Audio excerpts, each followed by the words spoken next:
রাম চরিত্রের মধ্যে ভগবান সর্বসমর্থবান হয়েও এখানে শুধুমাত্র মনুষ্য রূপে লীলা করেছেন।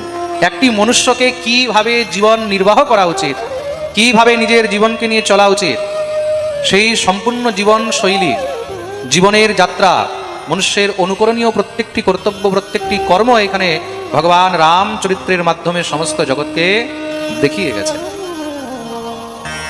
একবার প্রেম সে বলো জয় শ্রীরাম। জয় শ্রীরাম।